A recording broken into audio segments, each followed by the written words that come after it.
Всем доброе утро, и сегодня мы с вами поговорим с Аленой Холухаевой, человеком, который непосредственно связан с делом популяризации ингушского национального женского костюма. Алена, здравствуй. Здравствуйте. Хотелось бы немножко поподробнее узнать про наш костюм, про то, как вы изучали его и что нового для себя открыли. Я думаю, что стоит начать с того, что я занимаюсь этим профессионально. Я учусь в аспирантуре в Кабардино-Балкарском национальном центре Российской академии наук, то есть по специальности этнография.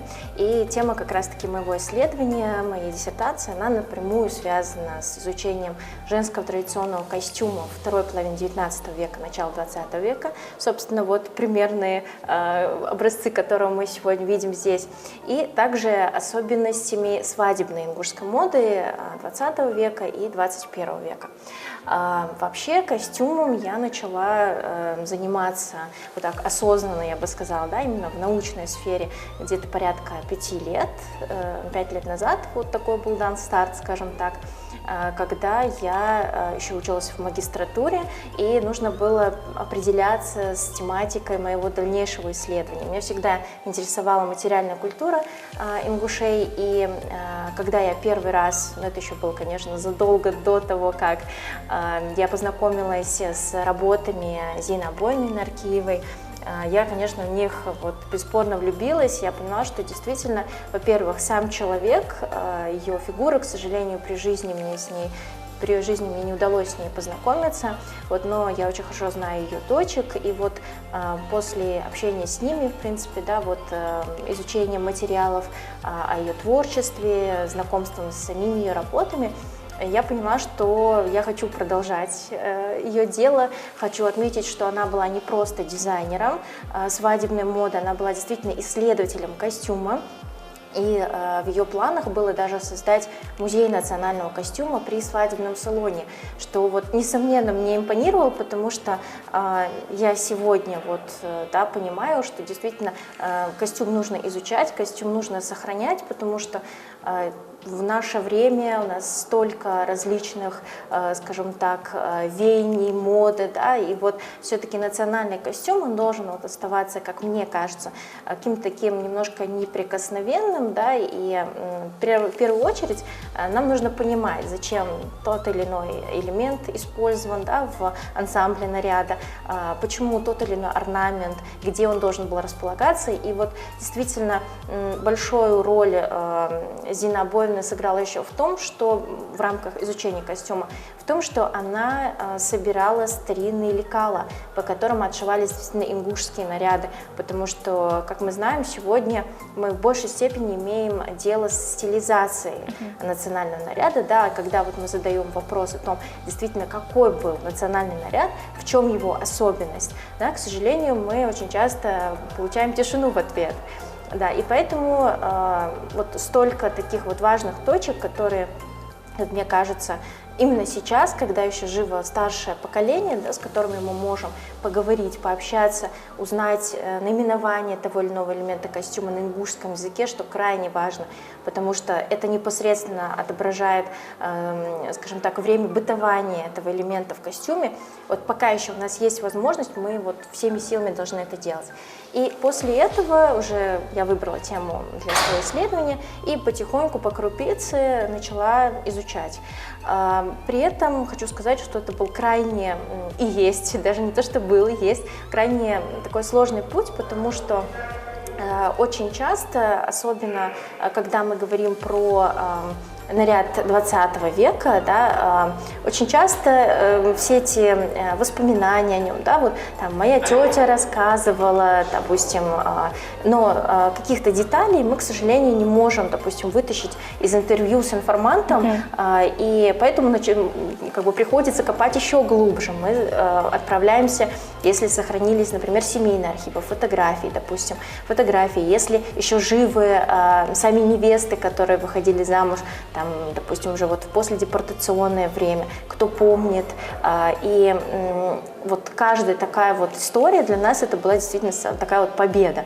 И после этого я поняла, что помимо научного изучения нужно еще, конечно, обратиться к такому прикладному. Да, хорошо изучать как исследователь, да, публиковать статьи, это, безусловно, такое очень благодатное поприще, я бы сказала, потому что нам крайне важно, чтобы о нас, о нашем костюме узнавали исследователи там, из столицы, например, допустим, зарубежные исследователи в том числе.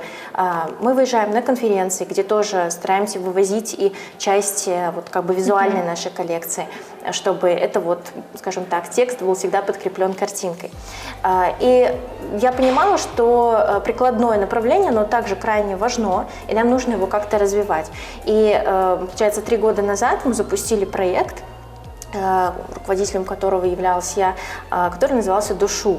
То есть золото, да, вот ассоциация с тем, что это наш золотой фонд, да, это вот то золото, которое действительно стоит беречь и изучать. И в рамках этого мы начали сотрудничать с ингушскими мастерицами, которые занимались, как я говорю, такими изящными искусствами, изящными ремеслами, в частности, золотной вышивкой. Вот, например, у нас есть такой в республике флагман, я бы сказала, Хава Гантимирова. То есть она вот очень сильный мастер именно в плане вышивки, то есть вот я сама ее ученица, и вот здесь, например, представлен мой фарточек, который я вышивала уже вот после обучения у Хавы. И вот как раз-таки благодаря тому, что у нас есть мастера, которые могут воспроизвести какие-то элементы костюма, которые там были утеряны, например, да, в плане, в силу исторических обстоятельств, я имею в виду, из костюма, они как бы вот выпали, да, и вместе с ним вот выпал определенная смысловая нагрузка самого костюма, но об этом я тоже скажу более детально. Вот посредством того, что у нас есть такие мастера, мы начали воссоздавать различные элементы костюма. Опять-таки по фотографиям, то есть мы иногда даже нам приходилось брать и воссоздавать самим орнамент, то есть полной отрисовкой, потому что, например, вот опять-таки этот фарточек, да, на фотографии был виден всего лишь там процентов на 20, то есть был виден лишь какой-то фрагментарный такой вот момент, связанный с этим орнаментом. Это все воспроизводилось. И в рамках этого проекта нам удалось не только в республике презентовать как бы свою такую прикладную коллекцию, но также мы выезжали и в Санкт-Петербург, у нас было там мероприятие в Доме национальностей, в Кунсткамере, в читальном зале в рамках лавровских чтений. Это научная конференция международная, которая посвящена именно изучению Кавказа и Средней Азии. Там тоже среди таких довольно-таки именитых исследователей тоже мы рассказали, показали, что вызвало огромный восторг на самом деле, потому что, конечно, когда ты работаешь, например, с экземплярами там, начала 20 века, да, это одно восприятие, но когда получается воссоздавать такой же предмет вот в наши дни, да, который вот, ну, буквально схож с оригиналом, там, ну, если не на 100%, но хотя бы там на 90%, это, конечно, ну, это мастерство. И для меня было очень важно, чтобы это было не просто демонстрация костюма, как вот мы привыкли к какой-то такой формальности, а еще и популяризация того, чем занимается наш. Каждый ингуш знает, что такое эздел, безусловно, да, как бы неписанный такой кодекс того, как нужно себя вести в обществе, да, то есть, в принципе, такого стиля жизни.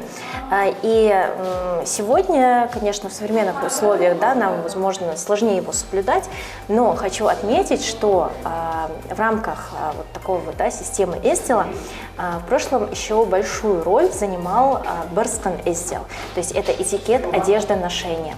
И сегодня, как мне кажется, нам, конечно, стоило бы обратить на него внимание, да, потому что, несмотря на то, что мы носим европейскую одежду, да, но вот какие-то моменты, которые как раз-таки заключены в ингушском менталитете, да, и отражены вот в этом вот этикете одежды ношения, они крайне важны. И вот мне хотелось бы несколько из них как бы сейчас обозначить. Во-первых, когда вот мы смотрим на традиционный женский костюм, да, мы очень часто видим такой момент, что вот такой элемент, как манишка, на которую нашивались металлические нагрудные застежки, фарточке он имел вот такой вот воротник-стойку. Это на самом деле не случайно. По этикету одеждоношения правильным считалось закрывать шею или на 2/3, или полностью. То есть полностью под подбородок должен был заходить воротник. И как бы если в прошлом, там, допустим, взрослые женщины, да, если мы говорим, допустим, про мужчин, то старшие мужчины могли даже как бы сделать такое замечание, например, молодому человеку, который появился на каком-то мероприятии в одежде, которая не подходила под соблюдение вот этого вот этикета. Это было, ну, довольно-таки неприятно, то есть уже молодой человек как бы получал вот такое вот замечание, и ему стоило как бы обратить на это действительно внимание. Когда мы вот обращаемся к женскому костюму, мы очень часто видим, что, например, на свадебных образах сегодня, да, или же просто на каких-то сценических у нас очень часто отсутствует этот воротник-стойка, но действительно вот он несет такую крайне важную вещь, и если мы, опять-таки, посмотрим на фотографии, особенно старинные, мы увидим, что этот воротник даже особым образом украшался. То есть это был не просто вот такой как бы функционал, да, который соответствовал нормам менталитета, но в том числе и был элементом, который декорировался, потому что как бы шея и закрытая шея, да, и плюс такой орнаментированный элемент костюма дополнял еще такое вот декоративное восприятие наряда.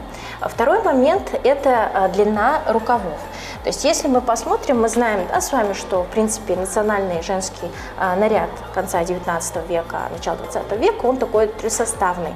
То есть была платье-рубаха нижнее, затем вот это нижнее платье, которое так называлось, да, и верхнее распашное платье-халат с такими рукавами падуги. Вот как раз-таки длина платья, которая находилась как бы внизу, она должна была соответствовать запястью.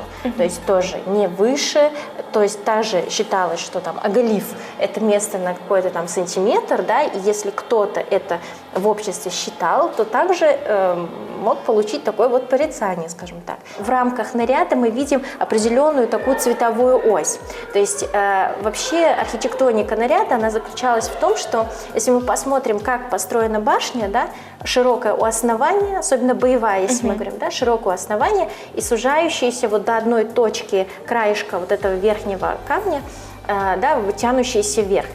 Также мы можем рассмотреть и костюм, да, широкий у основания, да, и как бы тянущийся вверх и заканчивающийся макушкой вышитой шапочки.